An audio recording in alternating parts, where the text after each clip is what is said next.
જય શ્રી કૃષ્ણ, રાધે રાધે. વૈષ્ણુ, આજે આપણે પ્રભુ માટે માવાના ખીલોના સિદ્ધ કરવાના છે. તો અહીંયા છે ને મેં મીઠો માવો, અડધો લીટર દૂધ હતું, અડધા લીટર દૂધનો મીઠો માવો કરી લીધો. દૂધ ગર કરીએ ને એ જ. તો એ માવો કરી લીધો છે. તો હવે પહેલાં આપણે એમાંથી શ્રી પ્રભુ માટે આપણે જેટલા બી ખીલોના આમાં જે ફાવતા હોય એ આપણે એમાંથી કરવાના છે.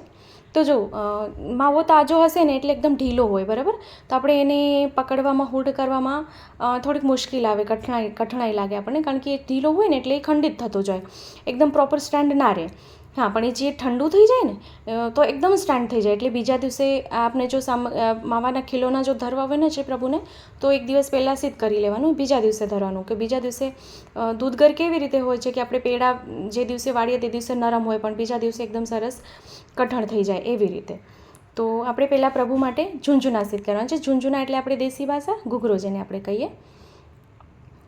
તો આવી રીતે પહેલાં હાથેથી વચ્ચે જે પકડે એ પહેલાં બનાવીને, અને આજુબાજુ શું કરવાનું, જો આપણે જો ફાવતું હોય તો એમાં એમ જ કરી દેવાનું. માવો લેવાનું અને બાજુના બે ભાગ આમ જાડા કરી દેવાના. પણ જો માવો ઢીલો હોય એટલે થોડીક મુશ્કેલ થાય, તો આવી રીતે બે ગોળ કરવાના.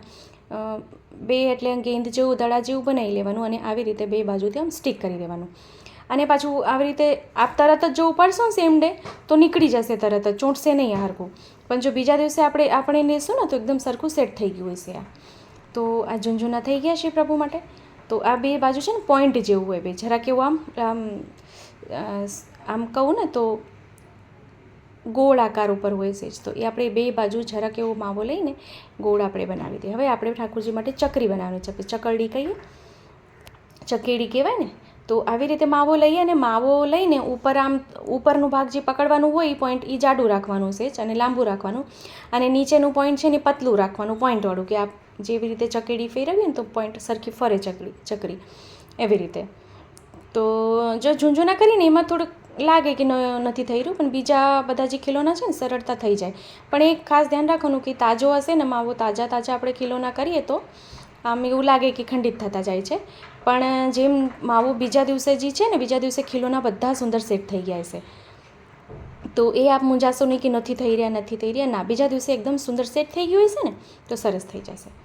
તો આ ચકરી થઈ ગઈ. હવે આપણે અહીંયા છડી બનાવી લઈએ. છડી બી ખૂબ સહેલી. આવી રીતે એક આખી લાકડી જેવું સુંદર એમ આખું રોલ બનાવી લેવાનું પહેલાં, અને આવી રીતે જે ટાઈપનું બનાવી દેવાનું. બસ આવી રીતે જરાક ફોલ્ડ કરી દેવાનું અને એને સાઈડ પર પધરાવી દેવાનું એક ડીશમાં. આવી રીતે જ આપણે બીજી છડી બનાવી લઈએ. બે છડી હોય પ્રભુને, એક આવીને એક આવી રીતે બી બનાવી શકાય છે. તો એને બી એવી રીતે કરવાનું છે. એ બી ખૂબ સહેલું છે. એટલે હું ઘડી આપને કહું છું કે જ્યારે આપ કરશો ને ત્યારે આપને લાગશે કે સાચે જ નથી થઈ રહ્યું, પણ ઠંડુ થઈ જશે, સેટ થઈ જશે તો ખૂબ સુંદર થઈ જશે. પહેલાં ચોંટશે હાથમાં, પણ હાથ જરાક ઘીવાળું કરી લેવાનું તો ચોંટે નહીં. એક ગેંદ બનાવી લીધી, બીજી ગેંદ બી આપણે બનાવી લઈએ આવી રીતે. જરાક ઘીવાળું હાથ કરી લઈએ તો શું છે કે હાથમાં ચોંટે નહીં એમ.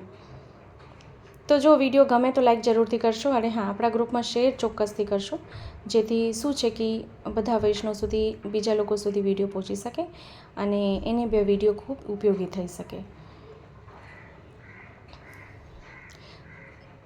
અને જો ચેનલ પર નવા હોય તો ચેનલને સબસ્ક્રાઈબ જરૂરથી કરશો, બેલ આઇકોન હિટ કરશો કે જેથી જ્યારે બી કોઈ સામગ્રીનો વિડીયો મૂકું તો આપ સુધી નોટિફિકેશન આવી જાય. તો આવી રીતે જો આમ એ નહીં જ માવામાંથી જો આ સુંદર થઈ ગયું. હવે આપણે એક પ્લેટમાં એને સાજી લઈએ, એક પાત્રમાં.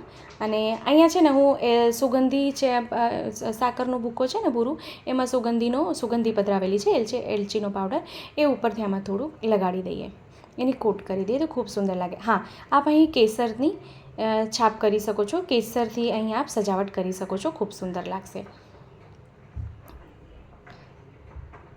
તો ખૂબ સરળ અને સુંદર માવાના ખીલોના સિદ્ધ થઈ ગયા છે. તો આપ બી આ સિદ્ધ કરો, શ્રી પ્રભુને ધરાવજો, અને કમેન્ટ બોક્સમાં કમેન્ટ કરીને જણાવશો કે વિડીયો આપને કેવો લાગ્યો છે.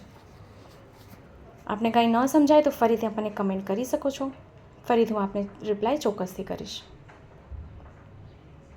ખીલોનામાં તો હજી ઘણા બધા છે ખીલોના, તો આપણે એ બી જોશું આગળ. તો આપણે ફરીથી મળશું આવી રીતે જ નવા વિડીયો, નવી સામગ્રી સાથે. ત્યાં સુધી આપ સૌને મારા જય શ્રી કૃષ્ણ.